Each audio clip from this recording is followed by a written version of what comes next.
गुजरात की जनता ने आपको 13% वोट दिया है, 41 लाख वोट दिया है और इसको आशीर्वाद समझ के यहां की जनता के साथ बेईमानी मत करना।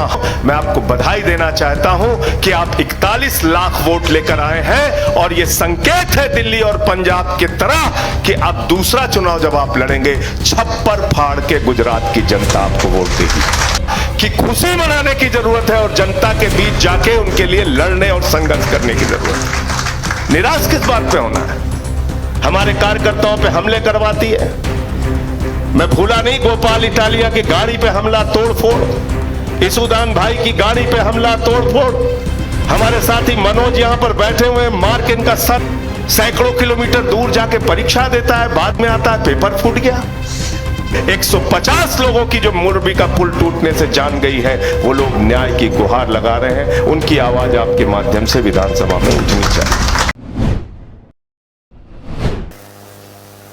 इस पूरे चुनाव में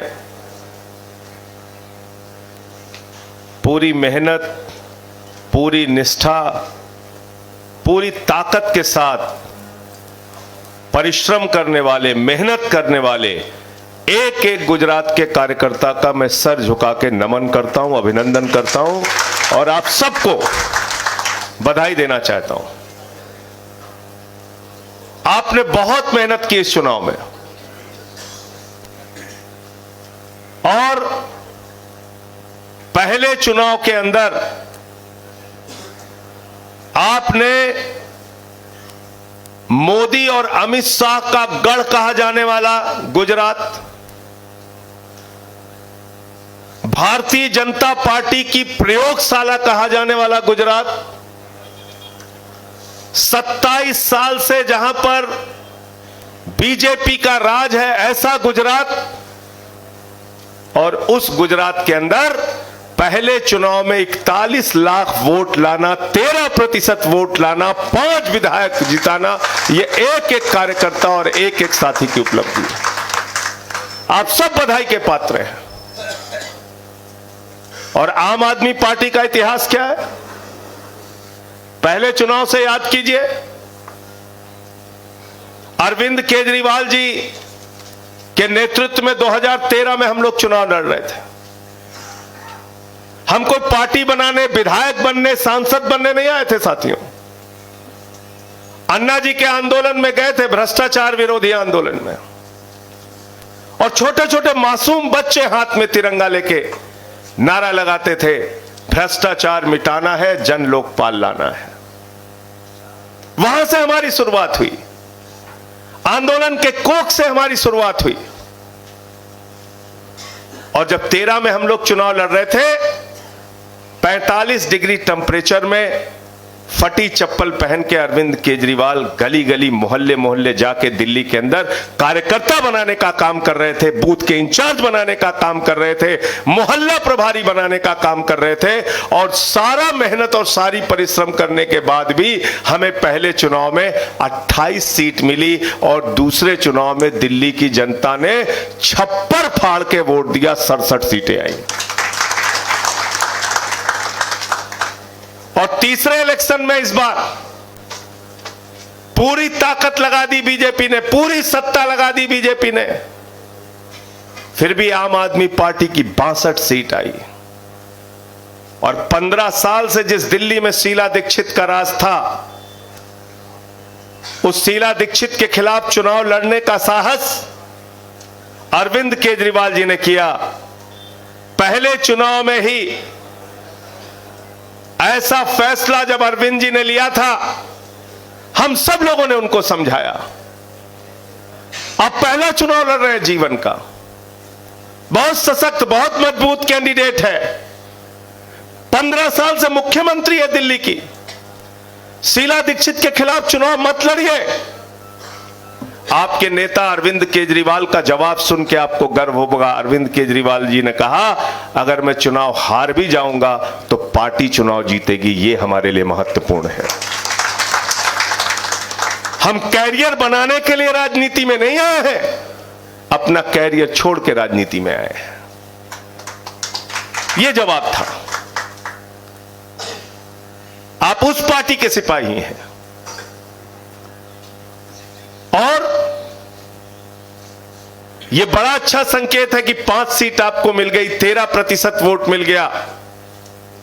पंजाब याद कीजिए, पहला चुनाव हम लोग लड़ने गए, पूरी मेहनत की, परिश्रम किया, पूरी ताकत लगाई, ऐसा माहौल बनाया कि 100 सीटें आ जाएंगी। सारी मेहनत के बावजूद 20 सीटें आई, 20 सीटें आई।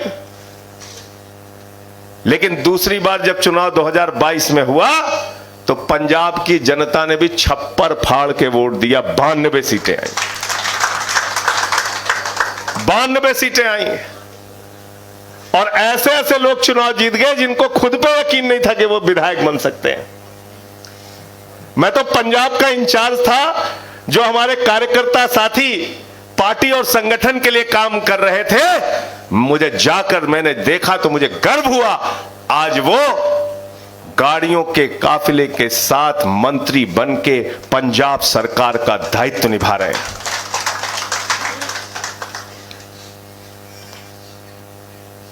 साथियों, एक ऐसी कार्यकर्ता, अमृतसर का चुनाव,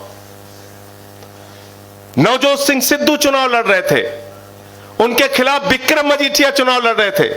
सारे टीवी चैनल पे प्रचार था, या तो सिद्धू जीतेगा, या तो मजीठिया जीतेगा, या सिद्धू जीतेगा, या मजीठिया जीतेगा। आम आदमी पार्टी की एक सामान्य कार्यकर्ता जीवन ज्योति कौर को आम आदमी पार्टी ने चुनाव लड़ाया, और जब चुनाव का परिणाम आया तो उस जीवन ज्योति कौर ने सिद्धू और मजीठिया दोनों को एक साथ चुनाव में हराने का काम किया। पंजाब के मुख्यमंत्री चुनाव लड़ रहे थे, चन्नी। लोगों ने कहा यार मुख्यमंत्री है, इसके खिलाफ कौन लड़ेगा। अरविंद केजरीवाल जी और भगवंत मान जी ने तय किया, मोबाइल की दुकान पे काम करने वाला कर्मचारी इसके खिलाफ चुनाव लड़ेगा, और लाभ सिंह को चुनाव लड़ाया। बक्सा खुला तो मुख्यमंत्री चुनाव हार गया, लाभ सिंह चुनाव जीत गया। यह है लोकतंत्र में आपकी ताकत।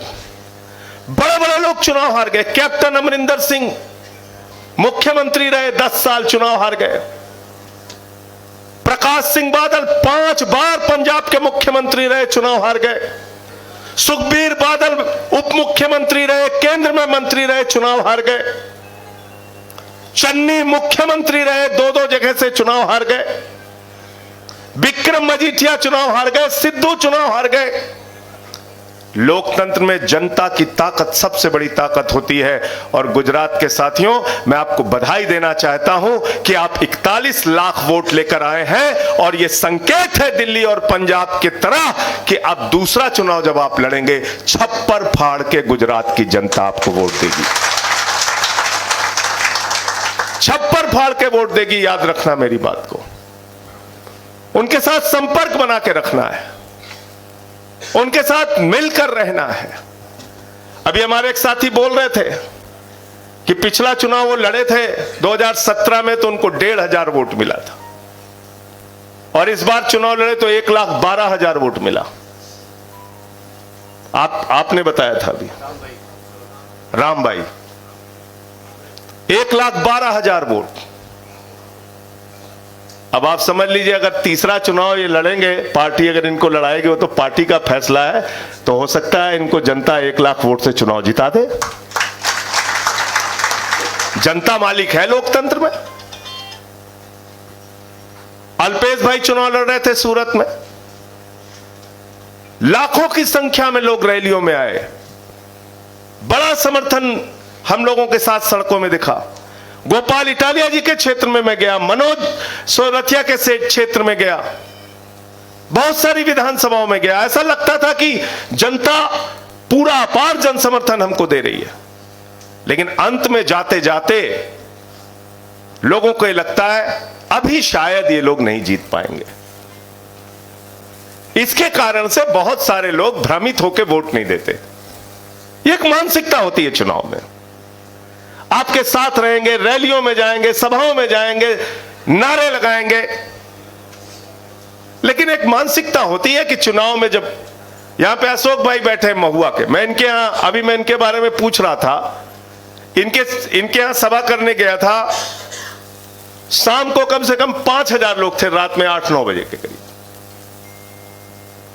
तो अंत में जब वोट देने के लिए आदमी जाता है तो उसका मन कई बार यह हो जाता है कि यार पता नहीं ये लोग जीतेंगे कि नहीं जीतेंगे, और उस भ्रम में आपको बहुत सारे मतदाता जो है वो वोट नहीं देते। लेकिन मैं आपको दिल्ली का अनुभव बता रहा हूं। जब 49 दिन के बाद अरविंद केजरीवाल ने मुख्यमंत्री के पद से इस्तीफा दिया था तो दिल्ली के कई इलाकों के लोग आते थे, हाथ पकड़ के रोते थे और कहते थे केजरीवाल जी थोड़ी गलती हो गई, हमें यकीन नहीं था आप जीतेंगे, वरना ये 28 सीटों की संख्या आपको नहीं देते, बढ़ा के आपको सीटें देते और दूसरी बार 67 सीटें दे दी। बीजेपी को स्कूटर पार्टी बना दिया वहां। हमसे लोगों ने पूछा स्कूटर पार्टी का क्या मतलब है? हमने कहा 3 आदमी बैठ के विधानसभा चले जाओ। स्कूटर पार्टी बना दिया बीजेपी को। और जो पार्टी, मेरा मोबाइल दीजिए जरा, जो पार्टी दुनिया की सबसे शक्तिशाली पार्टी है उसका थोड़ा इतिहास भी आप लोग जानना जरूरी है। अभी यहां हमारे बहुत साथी बोल रहे, अभी अल्पेश जी ने बोला निराश होने की जरूरत नहीं है, गोपाल भाई ने बोला निराश होने की जरूरत नहीं है, ईशुदान भाई ने यही कहा कि निराश होने की जरूरत नहीं है। मैं तो दूसरी बात कह रहा हूं।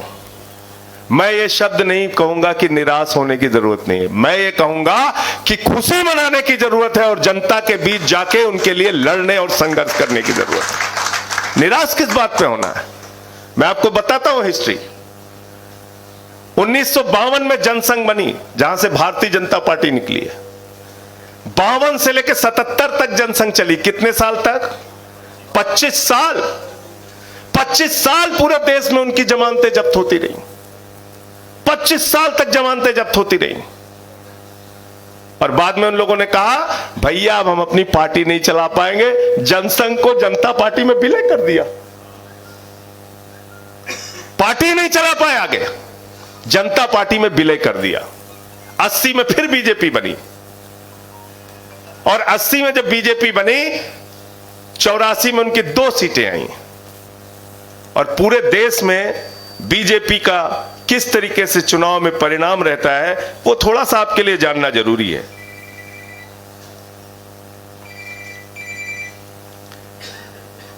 ये तमिलनाडु का चुनाव 80 में 0, 84 में 0, 89 में 0, 91 में 0, 96 में 1, 2001 में 4, 2006 में 0, 2011 में 0, 2016 में 0 और 2021 में 4।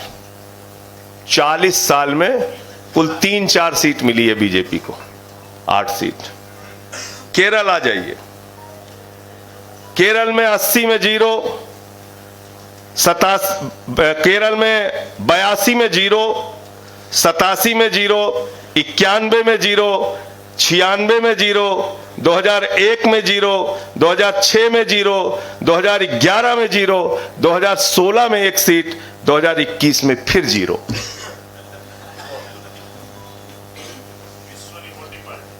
दुनिया की सबसे बड़ी पार्टी 40 साल तक केरल में चुनाव लड़ती रही और उसको मात्र 1 सीट मिली, 1 सीट। और 2021 में फिर वो सीट हार गई, 0 हो गए फिर केरल में।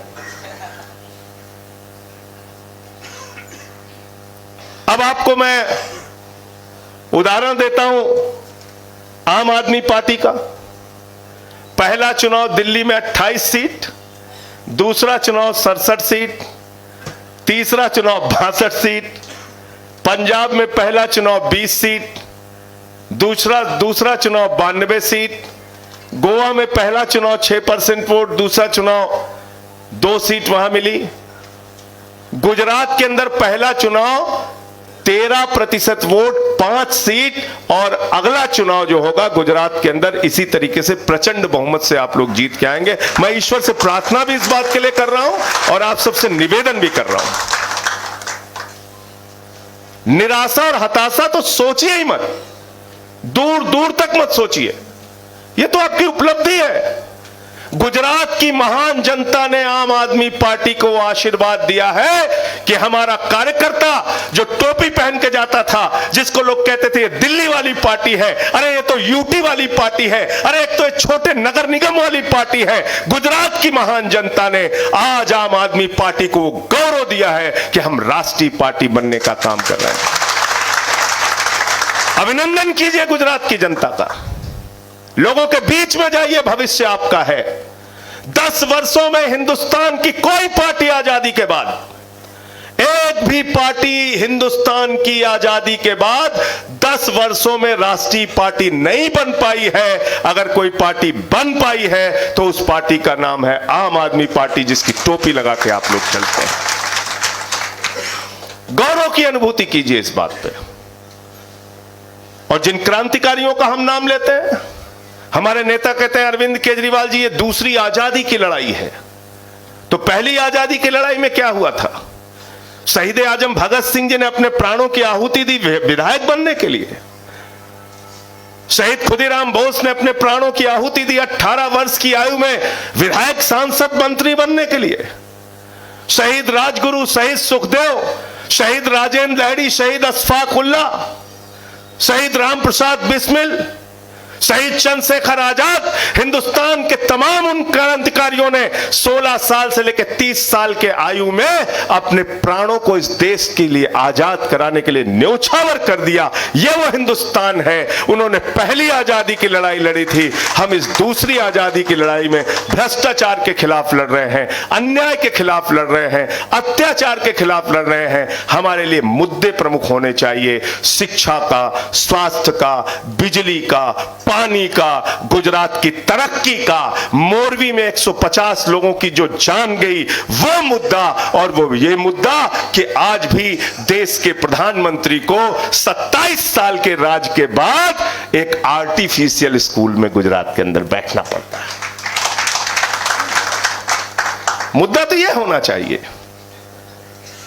आप इस दूसरी आजादी की लड़ाई के योद्धा हैं, इसलिए बहुत उपलब्धि आपको जनता ने दी है। जनता का आभार व्यक्त कीजिए, जनता का अभिनंदन कीजिए। उन्होंने आपके लिए बहुत बड़ा मौका दिया है। और लोकतंत्र में किसी का भी अहंकार लंबे समय तक नहीं चलता।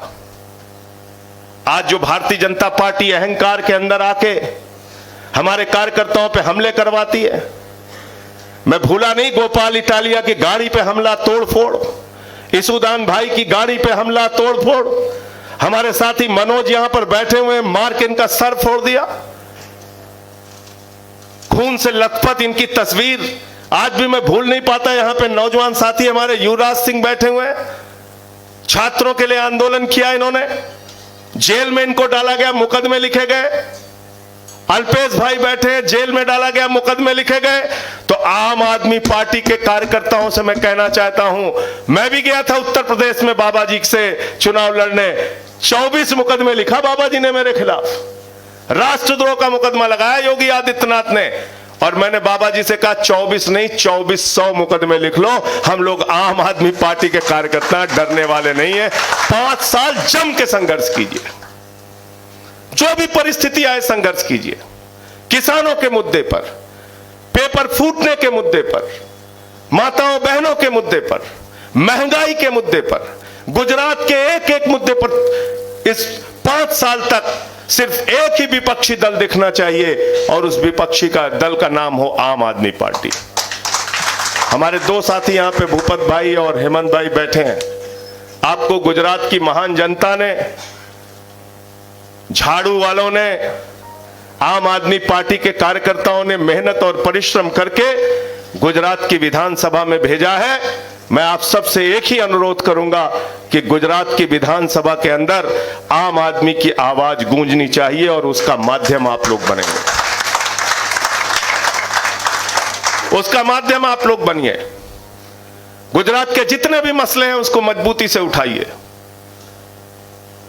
अगर 27 वर्षों में स्कूल नहीं बन पाया, 27 वर्षों के बाद भी कोरोना काल में हाई कोर्ट को हस्तक्षेप करना पड़ता है और कहना पड़ता है कि यहां की स्वास्थ्य व्यवस्था बदहाल है, तो ये तमाम ऐसे सवाल हैं जिसको लेके हमें काम करना है। 22 बार पेपर फूट जा रहा है।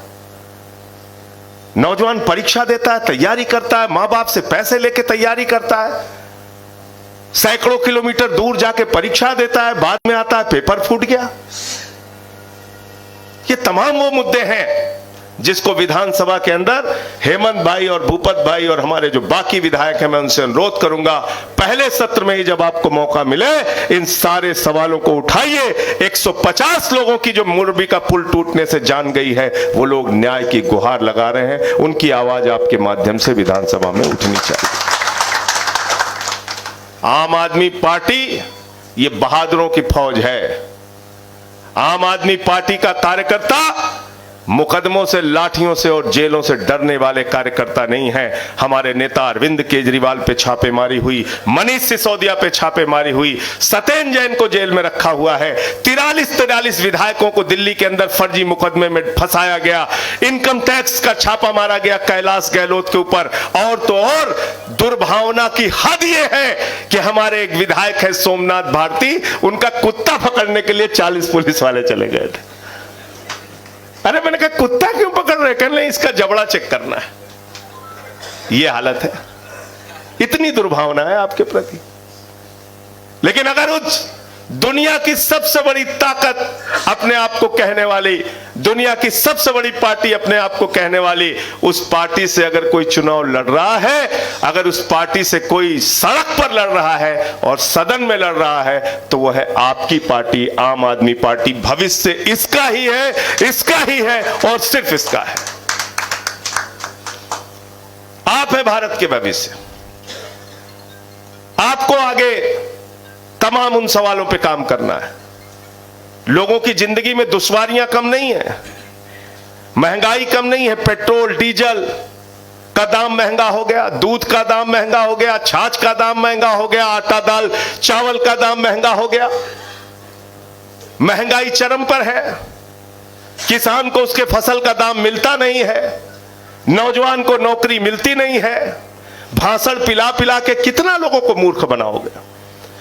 और मैं तो कहता हूं भाजपाइयों के बारे में कि अगर अंतर्राष्ट्रीय भाषण प्रतियोगिता करा दी जाए तो ये हमारे जितने भी प्रधानमंत्री से लेके मुख्यमंत्री तक हैं बीजेपी वाले, सब नंबर 1 पे आएंगे, 2 नंबर पे नहीं आएंगे। काम नहीं करना इनको। राष्ट्रवाद की बात करते हैं, कैसा राष्ट्रवाद है इनका? भारत की सेना को आप ठेके पे चलाना चाहते हैं? हमारा जवान 17 साल की उम्र में सेना में भर्ती होगा, -50 डिग्री टेम्परेचर में सियाचिन में और +50 डिग्री टेम्परेचर में जैसलमेर में भारत की सीमा की रक्षा करेगा, और 4 साल के बाद आप उसको रिटायर करके घर भेज देंगे? यह है आपका राष्ट्रवाद? भारत की सेना को आप कमजोर कर रहे हैं, भारत की सीमा की सुरक्षा को आप कमजोर कर रहे हैं। आपके लड़के हजारों करोड़पति बन जाते हैं। अमित शाह के बेटे की संपत्ति निकली थी सैकड़ों करोड़। मैंने पूछा कैसे निकले? बोले धनिया बेच के कमा रहा। मैंने कहा किसान को धान का दाम नहीं मिल रहा, तुम्हारे बेटे को धनिया मिल रही है, धनिया पे कमा रहे हो तुम। भारत की सेना को कमजोर कर रहे हैं लोग। यह राष्ट्रवाद इनका बजट आया, केंद्र सरकार का बजट पढ़िएगा, भारत की 6.5 लाख करोड़ की संपत्ति बेचने की योजना बनाई है इन लोगों ने। और मैंने तो गुजरात के चुनाव में भी इस बार कहा कि ये लोग कहते हैं भारत माता की जय, हम भारत की रेलवे बेचेंगे, भारत माता की जय, हम सेल बेचेंगे, हम कोल इंडिया बेचेंगे, हम बीपीसीएल बेचेंगे, इस सड़क बेचेंगे, बिजली बेचेंगे, पानी बेचेंगे, स्टेडियम बेचेंगे, पूरा हिंदुस्तान बेच रहे हैं। और सिर्फ एक आदमी को अमीर बनाने के चक्कर में लगे हुए हैं। आम आदमी पार्टी सबको अमीर बनाना चाहती है। आम आदमी पार्टी पर जो रेवड़ी बांटने का आरोप लगाते हैं, उनकी रेवड़ियां चंद पूंजीपतियों के लिए है। केजरीवाल की रेवड़ी हर एक आम आदमी के लिए है, झुग्गी वाले के लिए, किसान के लिए, मजदूर के लिए। 300 यूनिट बिजली फ्री का मुद्दा घर घर पहुंचा। आपने बहुत मेहनत की। मैं जिस इलाके में भी जाता था लोग कहते थे क्यों वोट देंगे, पत्रकारों से पूछता था क्यों वोट देंगे, बोले आपका वो गारंटी कार्ड लेके लोग घूम रहे हैं।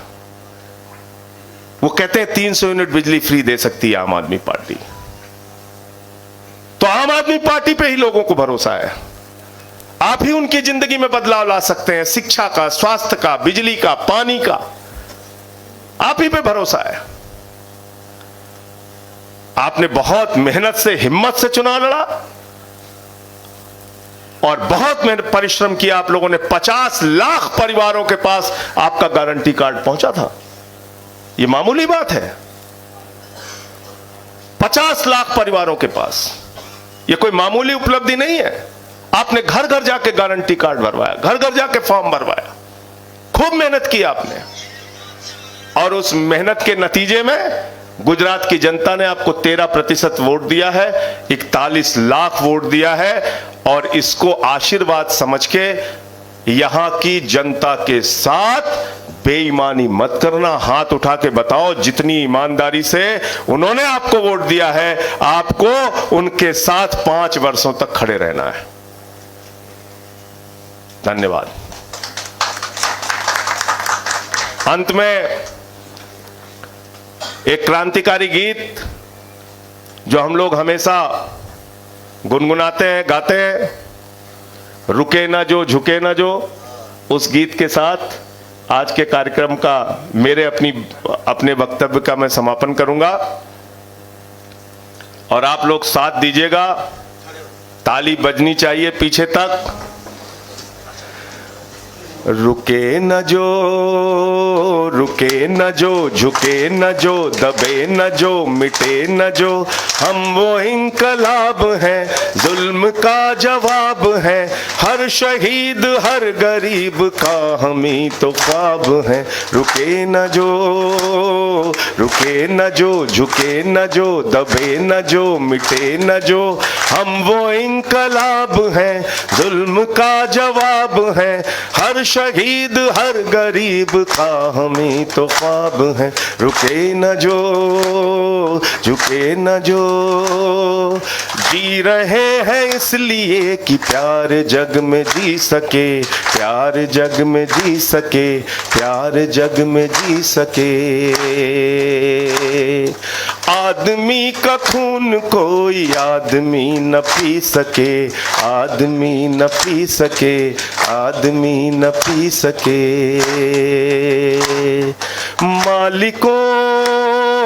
मालिकों मजूर के, नौकरों हुजूर के, फर्क को मिटाएंगे, समानता को लाएंगे। रुके न जो, रुके न जो, झुके न जो, दबे न जो, मिटे न जो, हम वो इंकलाब हैं, जुल्म का जवाब है, हर शहीद हर गरीब का हम ही तो ख्वाब हैं। रुके न जो, झुके न जो, रुके न जो, झुके। भारत माता की, भारत माता की, भारत माता की। वंदे वंदे वंदे।